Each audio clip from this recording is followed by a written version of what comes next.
wasallam. Alhamdulillah sahabat-sahabat sekalian dimanapun berada, yang terima kasih yang sudah bergabung melalui Zoom dan juga media sosial lainnya, juga melalui MKTV, MKFM yang secara langsung menyimak kajian MK pagi hari ini, hari Senin tanggal 2 Januari 2023. Alhamdulillah kita sudah memasuki tahun 2023. Tentunya tidak ada yang aneh dengan pergantian tahun, tetapi semoga dengan pergantian tahun, pergantian waktu ini, kita berharap yang pertama makin bertambah ilmu kita, makin bertambah wawasan kita, dan makin lebih baik lagi ya. Yang kedua, kita makin mempersiapkan diri untuk kesiapan pulang kita, karena ketika bertambah usia berarti berkurang jatah hidup kita. Satu desak napas kita, satu langkah menuju kematian kita, yang membuat kita tersadar bahwa hidup ini sementara dan sebentar, yang abadi adalah hidup di akhirat nanti. Itulah sebaiknya kita menyikapi waktu berkaitan dengan waktu yang kita hadapi, kita jalani, sehingga kita bisa optimalkan betul waktu-waktu yang Allah titipkan, Allah berikan ini untuk jalan taat kita kepada Allah Subhanahu wa Ta'ala.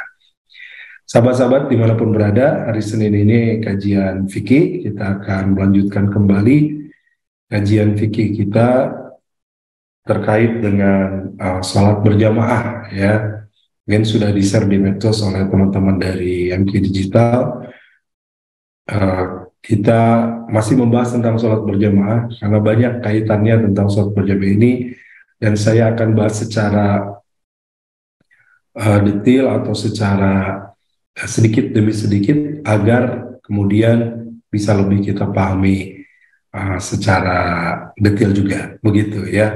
Baik, izin nanti saya share screen ya untuk lebih menguatkan. Sebelum share screen dan membahas bagian ketiga ini tentang bagaimana cara makmum mengikuti imam dalam sholat berjamaah, sedikit mengulang dari pertemuan sebelumnya bahwa sholat berjamaah ini memiliki banyak keutamaan. Sekali lagi ini mengulang ya dari beberapa hadis Rasulullah SAW, di mana Rasulullah SAW bersabda bahwa sholat berjamaah itu pahalanya ta'dilu bi asrin wa sab'ina mi'ah, lebih utama, lebih baik dari 27 derajat. Sab'ina wa isrin, sab'ata wa isrin darajah, lebih baik dari 27 derajat. Sebagian hadis Rasul menyebutkan 25, tapi sebagian 27 dan lebih kuat atau lebih banyak 27. Dan ini pun jadi motivasi buat kita. Nah, tentu tidak sekedar mendapatkan keutamaan itu, tapi juga dapat keutamaan lain. Ya, berangkat ke masjidnya, langkahnya menggugurkan dosa. Setiap langkah diangkat derajatnya. Pulang dari masjid juga sama. Bahkan Rasulullah sering melewati jalan yang berbeda.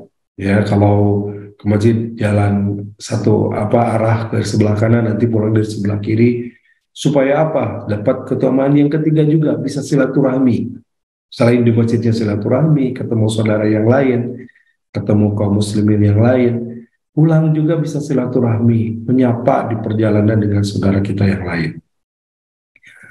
Juga hikmahnya adalah dengan silaturahmi ini, insya Allah dapat ilmu, baik secara langsung maupun tidak langsung ya. Ada beberapa masjid yang setelah berjamaah, sholat berjamaah itu diadakan kajian atau ada kultum atau ada mohon maaf, kalau ada pembacaan hadis, pembacaan hikmah tentang Fadhailul Amal dan banyak lain ya, termasuk juga tidak langsung mungkin ketemu saudara kita yang lain di masjid, pulangnya barengan, sambil pulang sambil berbagi ilmu, bertukar pikiran di perjalanan. Masya Allah, ini ada beberapa bapak-bapak ya di masjid dekat rumah ini yang mereka istiqomah setiap ba'da subuh itu jalan kaki ya, dari rumah ke masjidnya dekat, cuma mereka sengaja berputar, dan bapak ini sudah pada senior gitu ya, tidak berani bilang tua ya, tapi maksudnya itu sudah pada senior, wah jalan ada 5 orang 6 orang muter keliling kompleks sampai lewat komplek yang lain dan pulang lagi. Nah ternyata kenapa Pak? Olahraga Ustaz katanya. Nah ternyata lewat salat berjamaah pulangnya juga jalan menjaga kesehatan ya. Hikmahnya menjadi banyak, dapat ilmu, ukhuwah, dapat sehat, dan tentu dapat keutamaan-keutamaan yang Rasul sebutkan sebelumnya, sudah kita bahas sebelumnya di hadis-hadis yang sudah berlalu kita kaji. Baik sahabat-sahabat sekalian, selanjutnya kita masuk kepada bab bagaimana cara makmum mengikuti imam ya. Nah ini sekali lagi bukan hal yang baru tentu saja, tapi mudah-mudahan kita bahas ini supaya benar sholat kita ya, mengkoreksi kalau ada yang salah atau menyempurnakan dari yang kita lakukan selama ini supaya lebih sempurna dan lebih baik lagi. Dalam berjamaah tentu ada yang disebut dengan makmum, ada disebut dengan imam ya. Kata imam ini sudah sangat sering kita dengar. Imam itu bahasanya pemimpin. Sebenarnya tidak hanya dalam sholat ya, seorang yang memimpin satu kaum itu adalah imam ya, pemimpin. Ada pemimpin negara, ada pemimpin satu wilayah, atau mungkin gubernur, bupati, wali kota, itu semua pemimpin, sampai kepada seorang RT itu pemimpin di lingkungan tetangga, dan juga setiap diri kita pemimpin buat diri kita memimpin. Nah, tapi wabil khusus dalam sholat tentunya ada yang disebut dengan imam yang memimpin dalam sholat, itu ada makmum yang dipimpin. Nah, jadi ada rumus nih dalam kepemimpinan ya, pemimpin memimpin, pengikut mengikuti. Artinya imam ini adalah untuk diikuti dan makmum harus mengikuti apa yang dilakukan oleh imam. Kurang lebih begitu secara harfiahnya ya, agar kita bisa memahaminya lebih mudah lagi. Baik, kita mulai Bapak Ibu. Bagaimana cara-cara makmum mengikuti imam? Ini saya mencoba mencari pakai fathah kasroh, tapi susah ya, udah dipindahin tetap hilang nih fathah kasroh. Jadi Bapak Ibu konsentrasi di terjemahannya aja. Kalau mungkin, aduh ini kenapa gundul Ustaz gitu ya, karena belum dicukur ya, belum dipangkas rambutnya. Gak apa-apa ya, di sini ada terjemahannya yang sudah saya sampaikan. Nah, yang pertama hadis yang diterima atau yang diriwayatkan oleh Abu Daud tentang bagaimana Rasulullah Shallallahu Alaihi Wasallam memerintahkan kita untuk menyempurnakan ibadah kita ini dengan melakukan sholat berjamaah, dan bagaimana posisi imam terhadap makmumnya. Wa an Abi Hurairah radhiyallahu anhu qala, dan dari Abu Hurairah semoga Allah meridhoinya, banyak sekali Bapak Ibu nanti kita temukan hadis-hadis yang diriwayatkan oleh Imam Abu Hurairah. Abu Hurairah lebih dari 10.000 hadis mungkin ya, yang beliau karena hidup bersama Rasulullah, kemudian tidak jauh dari Rasulullah semasa hidupnya sampai beliau wafat, sampai Rasulullah wafat mendahulunya. Walaupun tidak lama kebersamaannya, beberapa tahun saja setelah dia masuk Islam kemudian bersama Rasulullah, tetapi Abu Hurairah paling banyak meriwayatkan hadis karena beliau yang sangat dekat dengan Rasulullah, melihat, beliau mencatat dan menyampaikan kembali apa yang dilihat, apa yang didengar, apa yang dilakukan oleh Rasulullah SAW. Apa yang dilihat dari Rasulullah, apa yang didengar dari persetujuan Rasul, itu diingat dan dicatat oleh Abu Hurairah. Sehingga beliau sahabat yang paling banyak meriwayatkan hadis. Wa Nabi Hurairah radhiyallahu anhu qala Rasulullah sallallahu alaihi wasallam, telah bersabda Rasulullah sallallahu alaihi wasallam, innama ju'ilal imam liyu'attimu bihi, hanyalah dijadikan imam itu untuk disempurnakan dengannya. Artinya kesempurnaan ibadah salat berjamaah itu tentu ada imam dan kemudian ada makmum di situ ya. Diangkat imam itu agar sempurna dengannya. Bagaimana yang dimaksud sempurna kata Rasul tadi? Fa idza kabbara fakabbaru, apabila imam itu bertakbir, maka bertakbirlah kalian. Nah, jadi posisi makmum terhadap imam, gitu ya. Wala takbiru hatta yukabbiru, dan janganlah kalian bertakbir sebelum imam selesai bertakbir. Nah, ini kaitan nanti bagaimana imam yang menyamai atau bahkan mendahului makmum, ya. Dan ada beberapa hadis Rasul yang sepertinya menjadi ancaman bagi orang-orang yang mendahului imam, begitu, ya. Jadi wala tukabbiru hatta yukabbiru. Janganlah kalian bertakbir sehingga imam takbir terlebih dahulu. Wa idza raka'a farka'u, dan apabila imam ruku, maka rukulah kalian. Wala tarka'u hatta yarka'a, dan janganlah kalian ruku hatta yarka'u, sehingga imam itu ruku. Wa idza qala, dan apabila imam membaca sami Allahu liman hamidah, bacaan sami Allahu liman hamidah ketika i'tidal, faqulu Allahumma rabbana lakal hamdu, maka baca oleh kalian Allahumma rabbana lakal hamdu, ya Allah Rabbana, Tuhan kami, lakal hamdu, pujian bagimu. Jadi khusus pada saat i'tidal, gitu ya. Wa idza sajada fasajadu, apabila sujud maka sujudlah. Wala tasjudu hatta yasjudu, hatta yasjuda, dan janganlah kalian sujud sehingga imam sujud terlebih dahulu. Fa idza shalla qa'iman fasallu qiyaman, apabila imam salat berdiri maka salatlah kalian sambil berdiri. Wa idza shalla qa'idan fasallu qu'udan ajma'in, apabila imam duduk maka kalian duduklah seluruhnya. Rawahu Abu Daud, diriwayatkan oleh Imam Abu Daud, jilid 2, jilid 1, halaman 142. Bapak Ibu, sahabat-sahabat sekalian, kalau kita merenungkan hadis ini, mempelajari hadis ini, tentu ini pelajarannya adalah bagaimana posisi makmum itu sempurna ketika mengikuti imam. Yang pertama. Yang kedua, gerakan makmum itu setelah imam melakukannya dengan sempurna. Misalkan ketika takbir, Allahu Akbar. Setelah imam Allahu Akbar, imam menyimpan tangannya, barulah kemudian makmum takbir.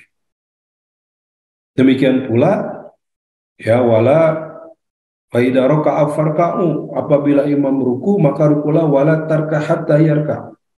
Janganlah wala yarka'u hatta yarka. Janganlah engkau ruku sehingga imam itu ruku. Maknanya adalah sampai imam ruku terlebih dulu dengan sempurna, ya, baru kemudian kita sebagai makmum ruku. Begitu, ya. Wa idza qala sami Allahu liman hamidah. Ya. Ini ada pertanyaan, kenapa harus sami Allahu liman hamidah ketika yang tidak? Ya, ini pertama tentu adalah ittiba Rasul. Kita mengikuti dari contoh Rasulullah SAW. Sebagian meriwayatkan ada karena memang waktu itu malaikat sedang mengajarkan juga kepada Rasulullah SAW, dan Rasulullah membaca itu sebagai pujian kepada Allah. Sami Allahu liman hamidah, ya. Allah mendengar bagi orang yang memujinya. Maka ketika itu bacalah Allahumma rabbana lakal hamdu, ya Allah segala puji bagimu, lakal hamdu, Allahumma rabbana, ya Allah Tuhan kami, lakal hamdu, segala puji bagimu. Jadi itu kesimpulannya Bapak Ibu, artinya juga tidak boleh seorang makmum mengikuti, mendahului imam atau menyamai, apalagi mendahului, ya. Nah, kita perkuat hadis berikutnya. Fala yajuzu lil ma'mum al musabaqatu wala al mukhalafatu wala al muqaranatu wa alaihi al mutabi'atu. Wa alaihi al mutabi'atu, ya. Fala yajuzu, dengan itu kesimpulannya menurut para ahli hadis, la tazuju lil ma'mum. Makmum tidak boleh mendahului imam, ya. Al-musabaqah, musabaqah itu mendahului. Kita ada istilah musabaqah tilawatil Quran. Nah, itu secara bahasa sebenarnya saling mendahului, ya, berlomba begitu. Nah, berlomba, kan kalau berlomba musabaqah, ya. Nah, saling mendahului. Al-musabaqah saling mendahului, atau tidak boleh makmum itu mendahului imam wala mukhalifatu. Juga jangan juga mukhalifah. Mukhalifah itu membedai gitu ya, membedai imam ruku dia sujud sendiri, gitu ya. Imam sujud dia masih berdiri. Tidak boleh ya, karena memang harus mengikuti. Wala muqaranatu, dan juga jangan menyertai. Nah, jadi tidak boleh berbarengan. Imam takbir karena dia udah tahu apa sih takbir, takbir. Imam takbirnya dia bareng dengan takbirnya imam. Dia ruku kemudian bareng dengan rukunya imam. Dia sujud bareng dengan sujudnya imam. Nah, ini tidak boleh gitu ya. Wa alaihi al-mutabi'atu. Tapi hendaklah seorang makmum itu senantiasa mengikuti imam. Diulang ya, kesimpulannya dari hadis tadi, tidak boleh mendahului, tidak boleh membedai, dan tidak boleh menyertai, membersamai. Tetapi harus imam duluan, baru makmum mengikuti imam. Ada hadis berikutnya diriwayatkan oleh Imam Ahmad dan Imam Muslim. Wa an Anas qala Rasulullah sallallahu alaihi wasallam. Dari sahabat Anas dia berkata, bersabda Rasulullah sallallahu alaihi wasallam, ayuhan nas inni imamakum fala tasbaquni birruku wala bisujud wala bil qiyam wala bil qu'ud wala bil insiraf. Rasulullah dengan tegas gitu ya, kalau ini pakai tanda seru gitu, bahkan terjemahannya mengingatkan kepada orang-orang, ya ayuhan nas, wahai manusia. Artinya berumum ini berlaku kepada siapapun yang mendengar seruan Rasul ini imamakum, bahwa sesungguhnya aku ini adalah imam kalian. Ya, imam dalam salat tentunya yang dimaksud. Fala tasbiquni, janganlah kalian mendahuluiku, birruku, pada saat ruku, wala bisujud, juga pada sujud, wala bil qiyam, juga pada saat berdiri, wala bil qu'ud, juga dalam qu'ud, duduk gitu ya, wala bil insiraf, demikian juga dalam salam. Insiraf itu kata insiraf berpaling, karena kita salam kan paling kanan, paling kiri, atau menghadap kanan, menghadap kiri gitu ya. Artinya menunjukkan semua aktivitas salat, mulai dari takbir sampai salam, itu tidak boleh mendahului imam. Dan Rasulullah sudah menyampaikan, ya, memerintahkan agar jangan mendahului imam, begitu. Nah, ini berikutnya, bagaimana ancamannya bagi makmum yang mendahului imam? Waduh, ini ya, ternyata ada ancaman dari Rasulullah. Perintahnya jelas tadi, ya, perintahnya jelas tadi, jangan mendahului. Rasulullah mengatakan, fala tastabiquni, janganlah kalian mendahuluiku. Lalu bagaimana Rasulullah memperingatkan ini kepada kita agar kita tidak mendahului? Ada dalam hadis yang diriwayatkan oleh Imam Abu Hurairah. Wa an Abi Hurairah radhiyallahu anhu qala Rasulullah sallallahu alaihi wasallam, amma yakhsha ahadukum ida himar. Ida, ini ada yang kelewat maaf hadisnya ya, ini terjemahannya saya lengkapin. Amma kana ahadukum, amma yakhsha ahadukum ida ra'sul himar aw yahulullahu rafa'a ra'sahu qabla al-imam an yahulullahu suratul himar. Ini ada sedikit kalimat Rasul kelewat gitu ya, kelewat gitu dimasukkan. Dan dari Abu Hurairah radhiyallahu anhu, dan dari Abu Hurairah semoga Allah meridhoinya, dia berkata, qala Rasulullah sallallahu alaihi wasallam, telah bersabda Rasulullah sallallahu alaihi wasallam, amma yashahadukum, tidakkah kalian takut idah ra'sul himar, apabila seorang kalian mengangkat kepala seperti mengangkat kepalanya keledai. Himar itu keledai maksud katanya. Au yahulullahu rafa'a ra'sahu qabla al-imam an yahulullahu suratul himar. Atau Allah akan menggantinya kepalanya dengan kepala imam. Atau Allah mengganti rupanya, ayyahulu suratul himar. Allah mengganti rupanya dengan rupa atau wajah seperti himar atau keledai tadi. Nah, sekali lagi Bapak Ibu, ini perumpamaan saja ya, artinya menjadi sebuah ancaman. Tentu kita tidak mau wajah kita gitu ya, kepala kita atau badan kita berubah menjadi seperti seekor himar, seperti seekor keledai. Tapi ini menunjukkan orang-orang yang mendahului imam.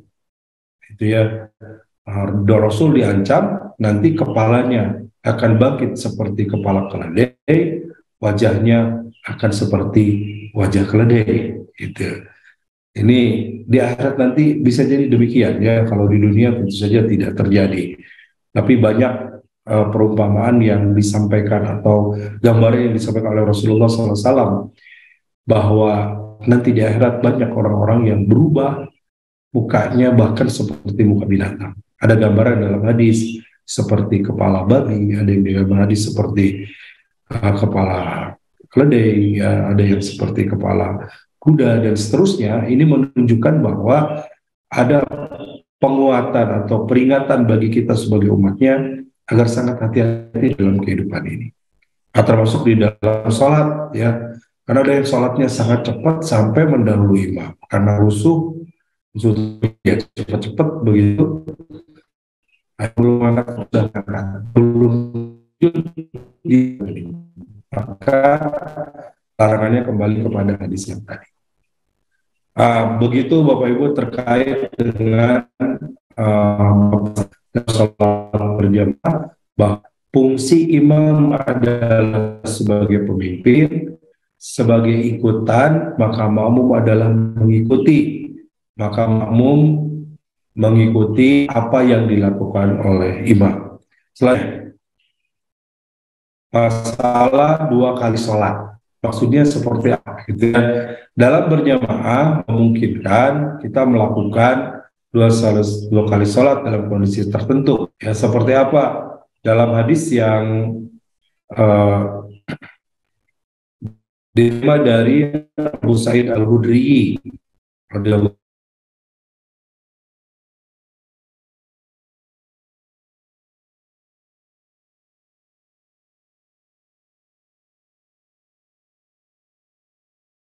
Cek, maaf tadi terlempar Bapak Ibu ya. Ini saya nampaknya jaringan internetnya kurang bagus barusan. Izin dilanjutkan.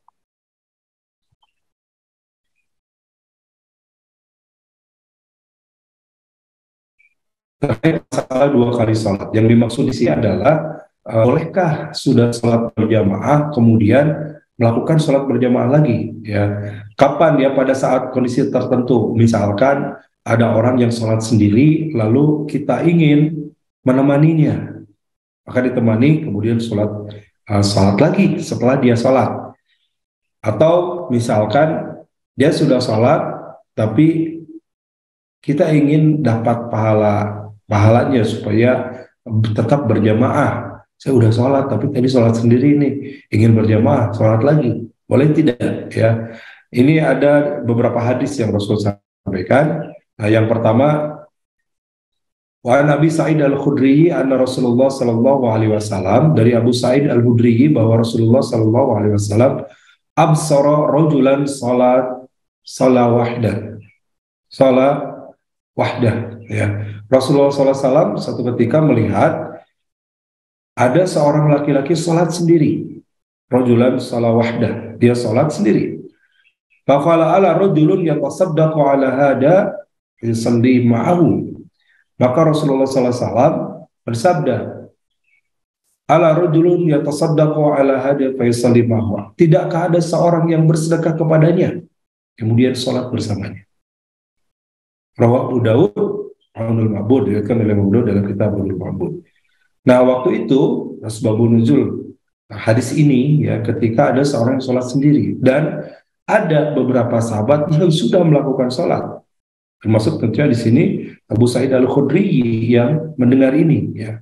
Maka para sahabat menjawab, kami sudah sholat ya Rasulullah, kami sudah berjamaah. Tapi Rasulullah mengatakan, ala rajulun yatasaddaqu ala hada wa yusalli ma'ahu. Tidaklah ada seorang yang bersedekah kepadanya kemudian sholat bersamanya.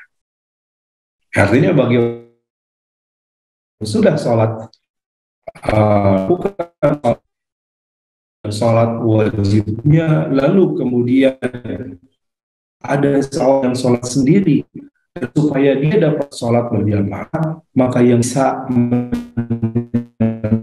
lainnya bisa mengikutinya bersamanya sebagai sedekah, sebagai amal sedekah baginya. Jadi berkah kita sekedar kita tahu kan sedekah itu bersedekah. Wah, senyum juga sedekah, iya bagian dari sedekah. Menolong juga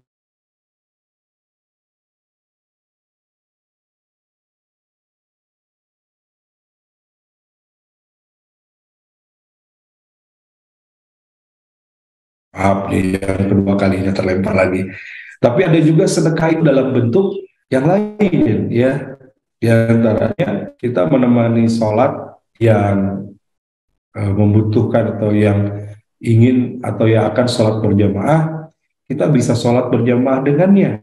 Itu juga merupakan bagian dari sholat yang besar yang kita lakukan dalam kehidupan keseharian kita, Bapak Ibu. Nah, itu diantaranya. Kita lanjutkan.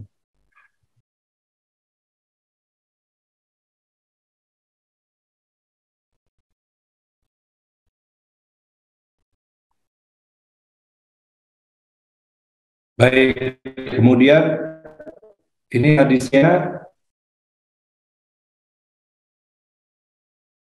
sebagaimana diterima dari Said Al-Hudri tadi ya. Hadis ini menunjukkan pentingnya sholat berjamaah sampai orang yang ketinggalan pun dianjurkan untuk disertai ya atau dibarengi sholatnya oleh orang yang sudah sholat agar ia bisa memperoleh keutamaan, agar dia memperoleh uh, keutamaan dari sholat berjamaah.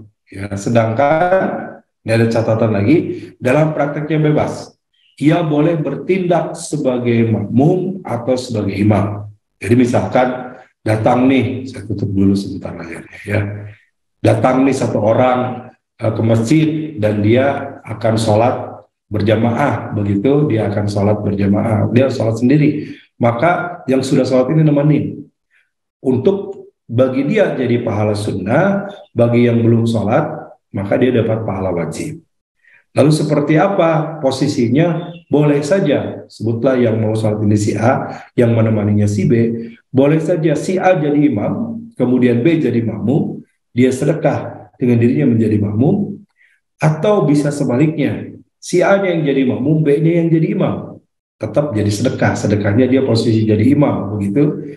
Artinya sedekah untuk melakukan sholat berjamaahnya, itu adalah kebaikan. Kata Rasulullah tadi, ala rajulun yatasaddaqu, tidaklah di antara kalian yang mau bersedekah untuk menemani sholat orangnya. Sholat ini untuk menemani sholat secara berjamaah. Itu yang pertama ya, saya lanjutkan. Nah kemudian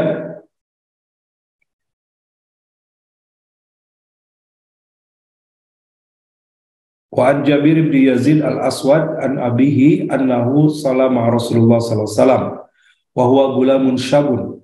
Falamma shalla ida rajulan lam yusalliya sallallahu alaihi wasallam tinahi al-masjid.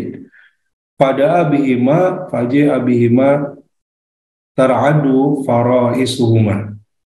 Dari Jabir bin Yazid al-Aswad dari ayahnya bahwa ia pernah salat bersama Rasulullah. Annahu salama Rasulullah sallallahu alaihi wasallam wa huwa gulamun syabun, dan tiba-tiba datang gulamun syabun, dua orang laki-laki, rajulani lam yusalliya, dua orang laki-laki yang dia berada di ujung masjid itu, lam yusalliya, dan keduanya tidak salat ya, fi nahiyil masjid ya, di ujung masjid. Fada'a, nah ini loncat terus di sini. Fada'a sallallahu alaihi wasallam bihima, gitu ya. Sallallahu alaihi wasallamnya loncat ya di sini, mohon maaf. Maka Rasulullah sallallahu alaihi wasallam menyeru, memanggil kepada keduanya, faji'i bi tar'adu faraisuhuma. Maka Rasulullah SAW datang sampai kemudian keduanya itu gemetar. Datangi oleh Rasulullah SAW. Faqala, maka Rasulullah SAW bertanya kepada keduanya, ma mana'aku ma'an tusalliya ma'ana, apa yang menyebabkan kalian tidak sholat bersama kami? Qala, maka keduanya menjawab, qad salaina, kami sudah sholat. Ya fi rijalana, kami sudah sholat dalam perjalanan kami. Ya, kami tadi sudah sholat di perjalanan sudah sampai di sini.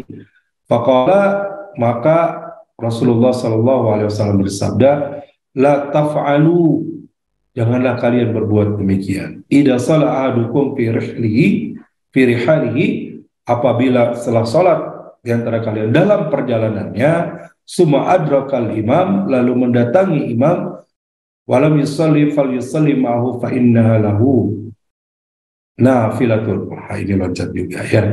Maka kata Rasulullah SAW, hendaklah dia mendatangi imam yang belum sholat, maka sholatlah bersamanya. Fal yusalli ma'ahu, sholatlah bersama, fa innaha lahu nafilatun, karena sesungguhnya itu merupakan amalan sunnah baginya. Jadi sedang perjalanan, kita istirahat sebuah masjid, ada yang sholat, padahal saya sudah sholat, saya sudah dijama, nggak ada kerjaan nih di masjid, hanya nunggu itu kan, nunggu waktu atau nunggu teman dan sebagainya. Temenin yang mau sholat itu, gitu ya, temen yang akan sholat, ikut sholat, jadi pahala sedekah, ya. Nah mungkin saja kan bisa jadi kita dalam perjalanan sudah dijama, tapi ada orang yang membutuhkan untuk berjamaah, maka kita temani, itu bentuk dari kita sholat berjamaah, dan Rasul menyebutkan nafilah. Nafilah itu menjadi amalan sunnah, ya, amalan sunnah, niatnya apa, pahalanya pahala sunnah baginya. Demikian Bapak Ibu, sahabat-sahabat sekalian, terkait dengan imam mengikuti makmum, ya. Silakan bagi yang akan bertanya, masih banyak waktu nih nampaknya, hampir 30 menit lagi atau 25 menit lagi. Bisa raise hand di bagian di Zoom, bisa juga chat ya di Zoom dan di medsos lainnya. Silakan yang di TikTok, yang di IG, yang di Facebook dan sebagainya, ya. Silakan juga bisa chat. Baik, kita jawab dulu. Ada yang resign, sebelum yang resign ya Ibu Yuniarti, ini ada yang bertanya Ibu Cynthia, Ustadz, jika dilakukan di rumah bagaimana, apakah boleh? Boleh ya, kalau misalkan tidak memungkinkan di masjid, maka boleh sholat berjamaah itu dilakukan di rumah.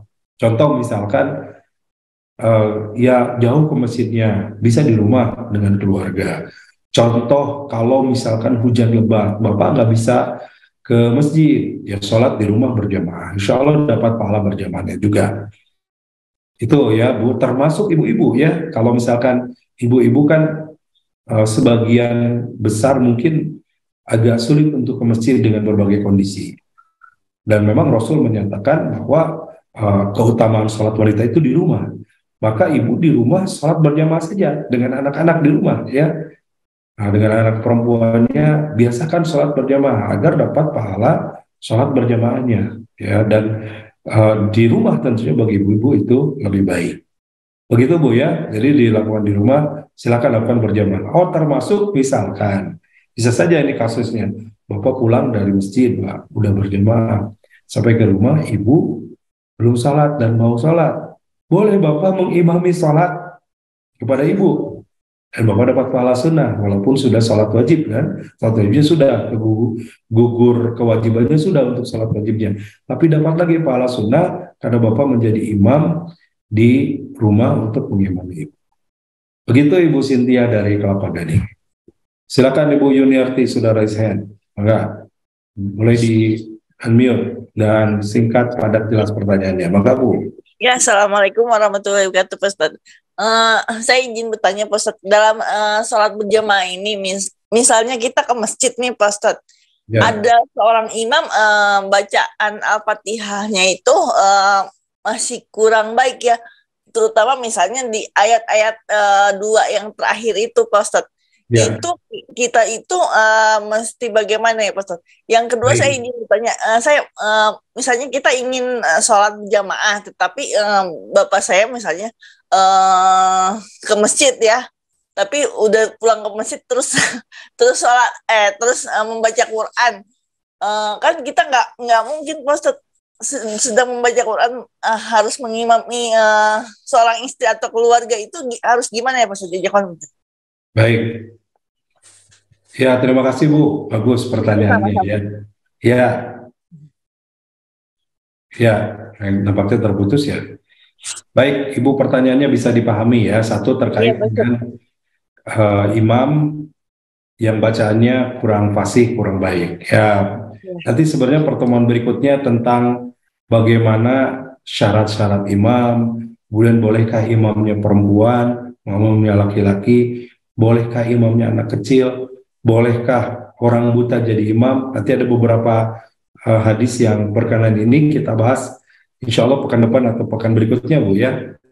Iya, Yang jelas ketika kita posisi secara aturan memang tadi nama imam liyutik mabi, imam itu harusnya melakukannya dengan sempurna. Artinya sempurna itu imam bacaan bagus gitu ya, bacaannya juga benar, kemudian fasih, hafalannya banyak, itu yang diharapkan dari seorang, yang diharapkan. Tetapi boleh jadi ada yang imamnya pas-pasan gitu ya. Banyak mungkin menurut kita yang paham, bahasa Arab atau yang paham bacaan Al-Quran, bacaan imamnya tidak tepat gitu ya, nggak apa-apa Bu, ikuti saja gitu ya, ikuti. Dan kalau imam ada kesalahan itu kembali kepada makmum, kepada imamnya, makmum tidak ikut salah ya. Sehingga memang nanti kita akan bahas kriteria imam yang bagus itu seperti apa ya. Tapi kalau misalkan ini saya baru nih sholat ke masjid ini dan ternyata imamnya nggak enakan, bacaannya juga nggak tepat panjang pendeknya, nggak apa-apa, diikuti saja dan tidak membatalkan itu. Dan tidak usah kita sholat sendiri. Jadi imamnya nggak, bacaannya nggak pas, asal sholat sendiri aja di belakang, tidak usah Bu, gitu ya. Ya, baik, terima kasih Bu Yuniarti. Yang kedua tadi terkait dengan bacaan. Jadi kalau Assalamualaikum warahmatullahi wabarakatuh. Waalaikumsalam warahmatullahi wabarakatuh. Terima kasih Bu. Kalau bacaan Quran, kita sedang sholat ada yang baca Quran, baca Quran itu harus berhenti atau dipelankan. Ya, kenapa? Karena ya bisa mengganggu yang sholat. Ya, jadi betapa orang yang baca Quran saja harus dipelankan atau dihentikan ketika dia sholat. Artinya aktivitas lain tidak boleh dari itu ya. Ada yang nyanyi-nyanyi, ada yang ngobrol, gitu ya. Nyanyi enggak, ini ngobrol. Ada yang sholat tapi dia ngobrol berisik begitu. Ini sebaiknya dihindari. Baik, Ibu Rika sudah resen, silakan Bu. Bu Rika boleh unmute, Kang Afif. Silakan Bu. Nanti kita baca beberapa pertanyaan, ada dari IG, ada dari yang lainnya ya, dari Facebook juga. Silakan Bu Rika. Ya, terima kasih Pak Ustadz. Ini mudah-mudahan bagus ya, saya beberapa kali terlempar juga. Pak Ustadz, ini dalam sholat berjamaah, saya kan kalau sholat biasa diawali dengan doa iftitah ya. Nah, kan imamnya yang sholat maghrib yang bisa bersuara itu langsung langsung baca Fatihah gitu-gitu. Terus kadang karena kecepat saya ikutin Fatihah tapi belum selesai langsung itu kan ruku. Nah, itu gimana Pak Ustadz? Saya itu ya, terima kasih Pak Ustadz. Ya, sama-sama Bu. Oke, pertama tentang iftitah ya. Iftitah itu termasuk bagian dari sunnah, tidak termasuk rukun.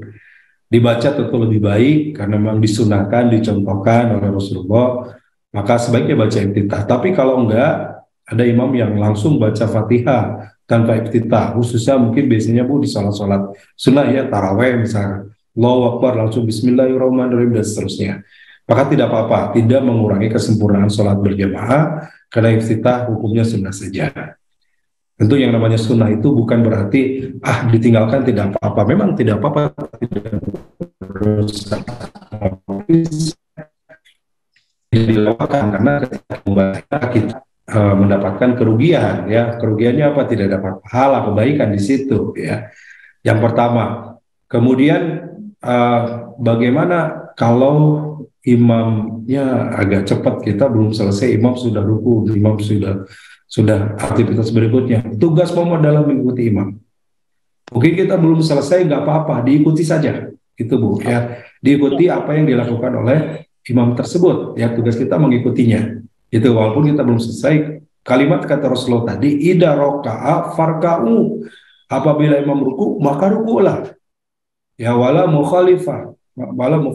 Janganlah kalian membedai. Jadi, karena belum selesai, dia baca panjang, imam sudah ruku, imam sudah tidak, dia masih berdiri. Imam sujud, dia baru ruku. Itu mukhalifat, membedai imam. Tugas kita ikuti saja, walaupun bacaan kita belum selesai.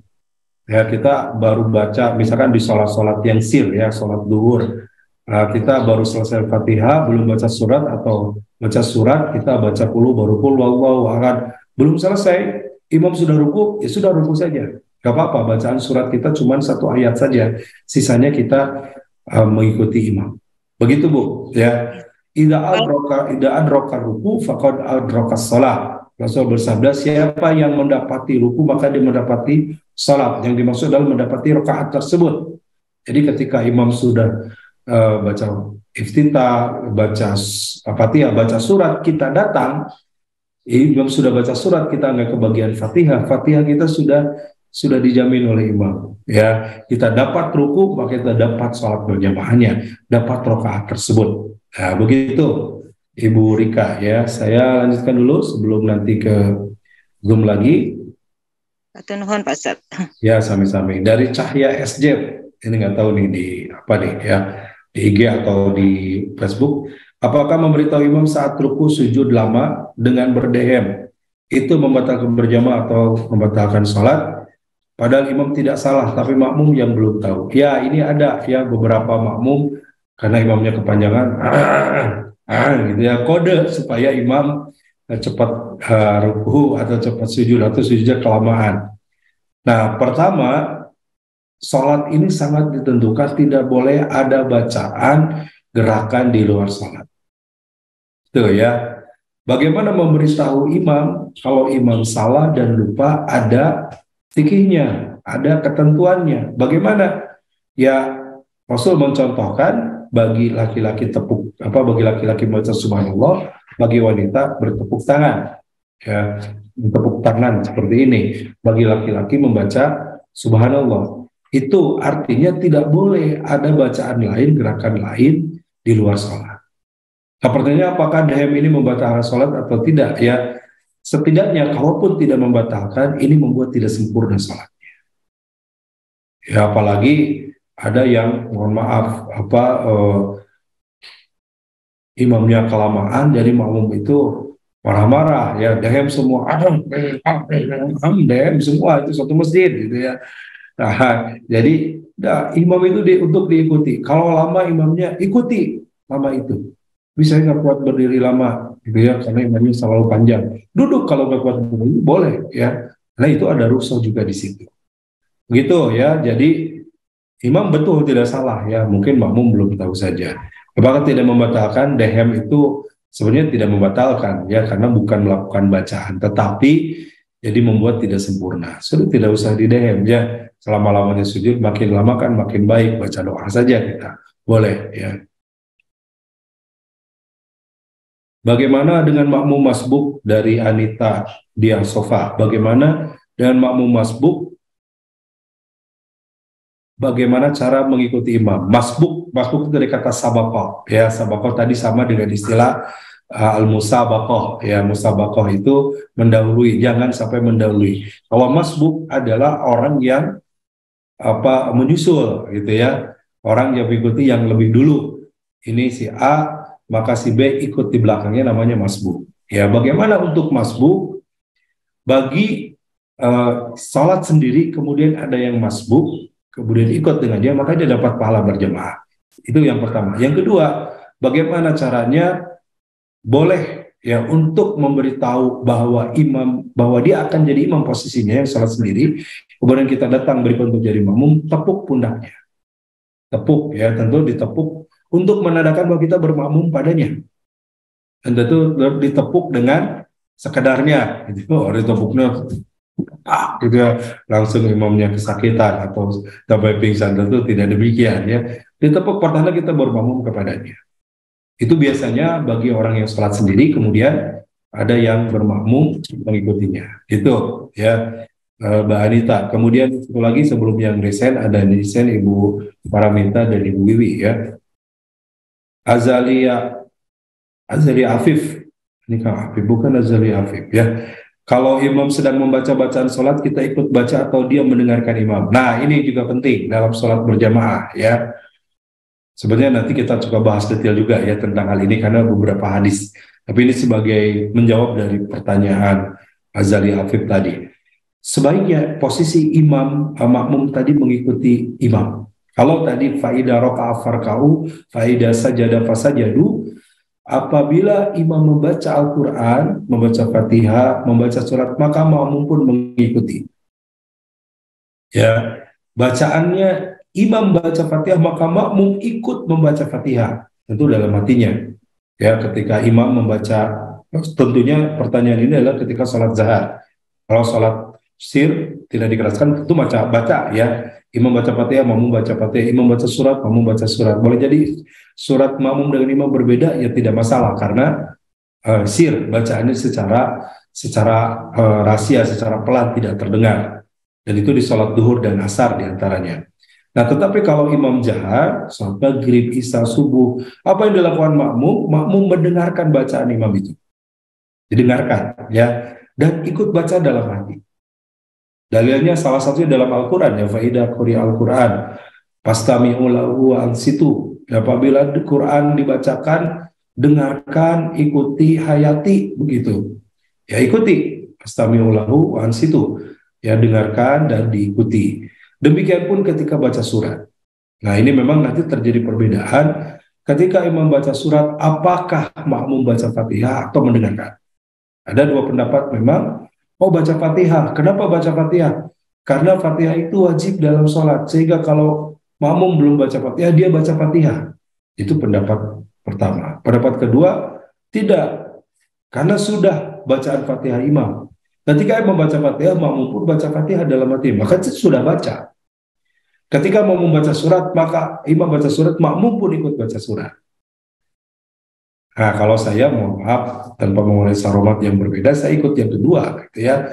Imam baca Fatihah, kita sebagai makmum ikut baca Fatihah. Imam baca surat, kita ikut baca surat juga.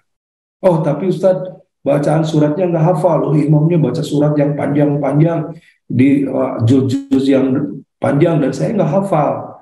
Dengarkan. Yang mengikuti sambil didengarkan. Maka itu harusnya posisi makmum. Begitu. Azalia Afif. Baik, silakan Ibu Faramita yang sudah resign bisa unmute, dibantu unmute Kang Afif atau dari operator. Silakan Bu. Assalamualaikum Pak Ustadz. Waalaikumsalam warahmatullahi wabarakatuh. Sebenarnya tadi pertanyaan saya sudah terjawab mengenai apakah kita mengikuti bacaan imam pada saat sholat berjamaah yang dizaharkan atau apa cukup mendengarkan saja gitu. Okay. Cuma ada lagi yang saya mau tanyakan, kalau kita masuk mengikuti imam tidak dimulai dari rakaat pertama, misalkan rakaat kedua, itu untuk duduk di antara dua sujudnya berarti kita bisa melakukannya 3 kali ya Pak Ustadz ya berarti? Iya. Itu aja.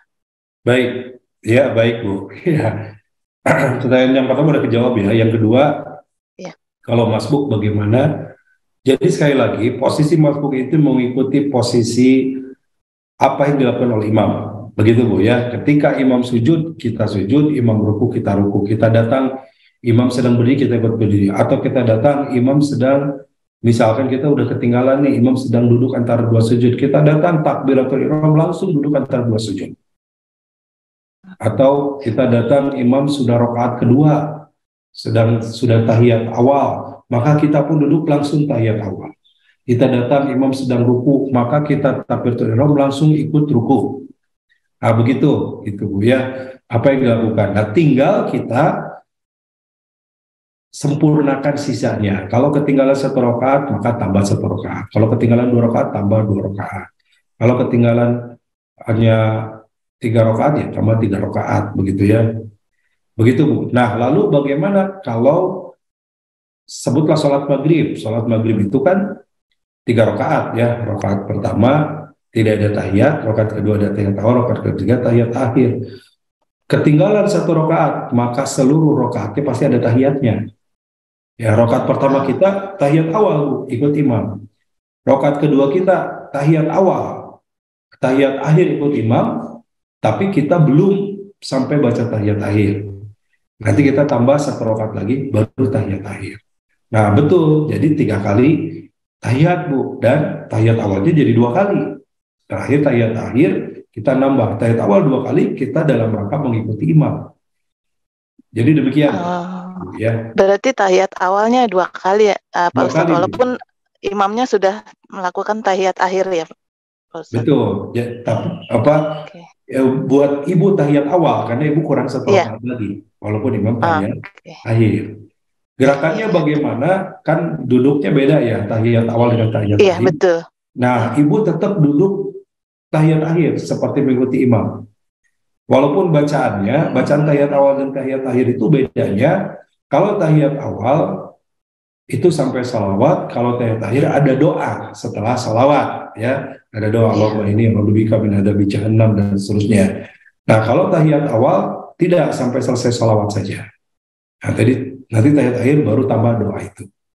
Begitu Bu, duduknya tetap ikut imam ya, karena kalau duduk imam tahiyat akhir, kita duduknya tahiyat akhir. Hanya kita harus nambah 1 rakaat karena posisi kita masuk. Begitu Bu, bisa dipahami.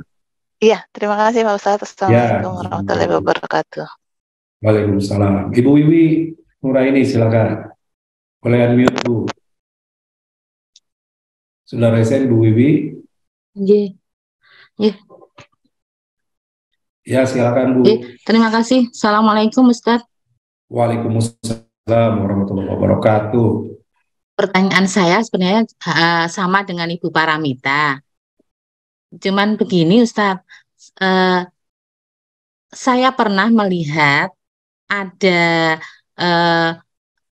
makmum juga, katakanlah bersamaan saya dengan seseorang itu yang terlambat sholat jamaah hanya dapat untuk sholat rakaat terakhir aja. Terus kami mengikuti tahiyat akhir.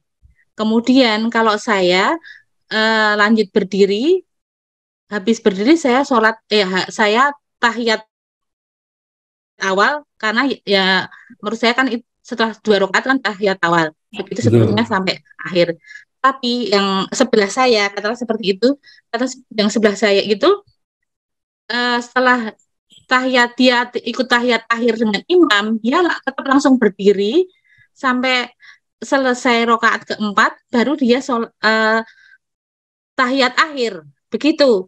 Karena setelah selesai sholat, saya tanya, itu katanya menurut beliau itu, karena kan saya yang tahiyat pertama kan sudah ikut bersama dengan imam, katanya seperti itu. Itu bagaimana? Baik. Ustaz. Terus boleh satu lagi? Yang kedua, bagaimana posisi makmum? Ya katakan misalnya saya datang terlambat, tapi di soft depan saya itu sudah penuh. Saya harus bagaimana memosisikan posisi saya di tengah atau di pinggir kiri atau pinggir kanan? Begitu Ustadz. Pertanyaan dari saya. Iya. Oke, yang pertama. Terima kasih. Assalamualaikum. Waalaikumsalam warahmatullahi. Yang pertama terkait dengan sholatnya yang tadi ketinggalan Bu ya. Sholat ketinggalan, kemudian harusnya misalkan ketinggalan 1 rakaat, ikut dengan imam rakaat pertama, langsung tahiyat. Rakaat keduanya bagaimana? Kan kita rakaat kedua, udah betul yang Ibu lakukan. Rakaat kedua berarti kita tahiyat awal, Bu. Betul ya. Tidak kemudian berdiri karena tahiyat awalnya sudah ikut dengan imam, tidak. Ya, bahwa kalau namanya masbuk, kita melakukan bilangan rokaat serta aktivitas rokaat sebagaimana yang tertinggal itu. Gitu ya. Kalau imam dengan imam, rokaat pertama kita, karena kita mengikuti imam. Walaupun kita berokaat pertama karena imam tahiyat, kita ikut tahiyat. Tapi tahiyat kedua, tahiyat awalnya rakaat kedua, tahiyat awal, ya kita sebagaimana aktivitas kita dan hitungan kita. Jadi yang Ibu lakukan sudah betul, yang lebih begitu ya. Nah, yang kedua, posisi makmum. Posisi makmum sebenarnya kita sudah bahas 2 pekan lalu ya.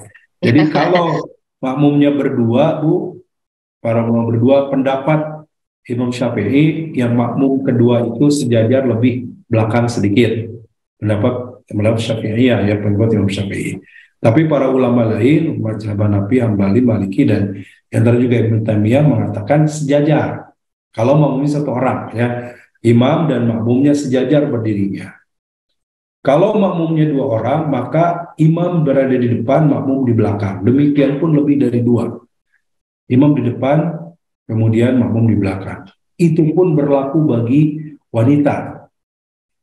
Kan ada yang biasanya wanita makmumnya dengan imam sejajar. Ya, di tengah imamnya para wanita, makmumnya sejajar. Nah, makmum itu di depan. Dan ini pernah terjadi, Aisyah mengimami para wanita saat itu, dan Aisyah berada di depan. Kalau berjamaahnya sesama wanita lagi. Tentu kalau laki-laki sudah pasti laki-laki di depan sebagai imam ya. Tapi bagaimana kalau berjamaahnya sesama wanita, wanita juga berada di depan dan wanita laki-laki di belakang sebagaimana bermakmum pada umumnya. Kalau berdua seperti itu, Bu. Nah, kemudian juga sudah kita bahas bagaimana posisinya laki-laki itu berada di kanan. Pada saat Ibnu Abbas bermakmum pada Rasulullah, posisi di kiri sampai Rasulullah memegang kepala Ibnu Abbas, seperti waktu itu masih kecil ya, dipindahkan ke kanan beliau. Sebaliknya makmum perempuan berada di kiri, atau misalkan sesama perempuan. Kalau laki-laki perempuan, walaupun itu suami istri, tetap berada di belakangnya, itu ya, walaupun itu suami istri. Tapi kalau sesama perempuan berdua, posisi makmumnya di sebelah kanan dan posisi imam sebelah kanan, makmum sebelah kiri. Kalau laki-laki beda, posisi makmum sebelah kanan. Begitu Ibu. Waduh, ini masih ada yang raise hand, masih ada yang di chat. Saya tangguhkan ke depan ya. Ya, terima kasih Bu, sama-sama. Karena sudah jam 6, yang belum mohon sabar ditunda pekan depan ya. Saya akan lanjutkan tentang fikih salat berjamaah ini, dan ini masih banyak, baik yang di IG, yang di chat. Banyak banget ini yang di IG banyak nih, yang di Zoom ada, yang di Facebook dan sebagainya. Mohon nanti panitia untuk merekap. Kita akan bahas pekan depan karena waktu kita sekarang pas sudah jam 6.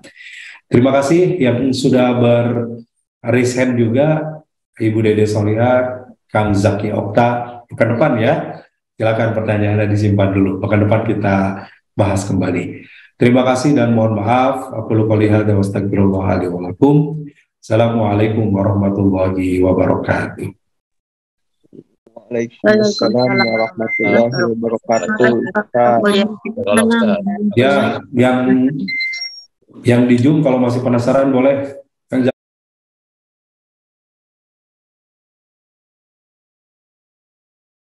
Kita tercipta untuk saling berbagi, untuk saling merangkul, untuk saling bermakna bagi semua insan.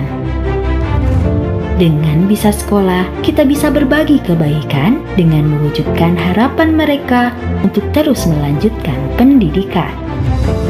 Insya Allah, setiap ilmu yang mereka amalkan akan menjadi amal jariah untuk kita semua. Terima kasih kepada donatur dan orang tua asuh yang telah berdonasi melalui DT Peduli sehingga saya bisa sekolah di SMA Aske Islamic School. Alhamdulillah kami bisa sekolah. Bersama Bisa Sekolah, kita tingkatkan mutu pendidikan anak Indonesia.